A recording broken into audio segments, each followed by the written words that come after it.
Now, I have had sushi many times at different restaurants throughout my life, but I never took the time to really investigate what I was eating. Specifically, that greenish black paper that everything's all wrapped up in. So I thought we'd explore that today on WTF. Today's sponsor is Leitz Culinaria. They're a James Beard award-winning food destination site packed with tons of delicious recipes, awesome stories, and really interesting videos, and everything sort of has this really fun, dry wit to it.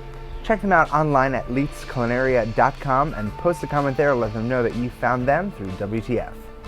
Alright, so today we are talking about nori. Nori is the Japanese word for seaweed, and though historically nori was made from a lot of different things, today, at least in the United States, the majority of the nori that you can purchase at the store is made with red algae.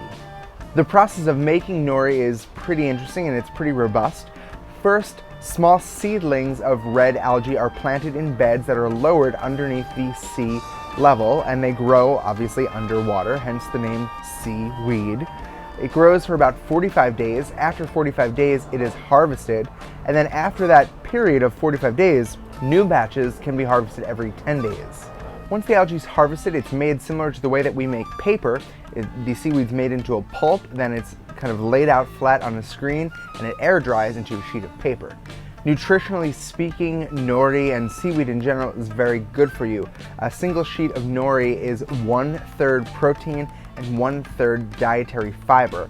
The rest of it is a combination of vitamins, such as vitamins A, B, and C, as well as potassium and calcium. When selecting nori at a grocery store, you're going to probably notice a trend. The lighter the paper is and the thinner it is, the cheaper it's going to be. The thicker and darker of a black it is, the more expensive and higher quality it'll be. Really high quality noris, you can bite and they'll just melt with the saliva in your mouth.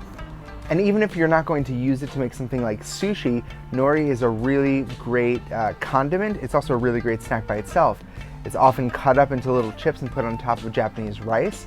Some people put it inside of soups, and it's also just eaten straight out of the package as you would chips. Here I'm going to show you how to make a really simple hand roll. You can use any ingredients inside that you like. I have some salmon, that's what I'll be using. You could just use vegetables, avocado would be great. Heck, you could even put steak in there. First things first, you need to make some Japanese rice. We did an episode on Japanese rice in our bonito flakes episode, so you could tune into that to learn how to make Japanese rice. Then lay a strip of nori out and put a small amount of rice in the center. Flatten that out. Then add some salmon and some vegetables. Grab one end and start to roll it into a pizza cone that tapers down to a point at the end. Dip this in some soy sauce and enjoy. That's a super simple way to make a hand roll. A few things to keep in mind when you're doing this. You want to keep your fingers as dry as possible unless you're moistening them to actually seal the nori itself, because whenever nori gets wet, it becomes sticky, and so it'll be harder and harder to work with.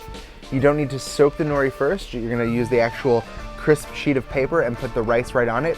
The steam of the rice will help moisten the nori and make it pliable.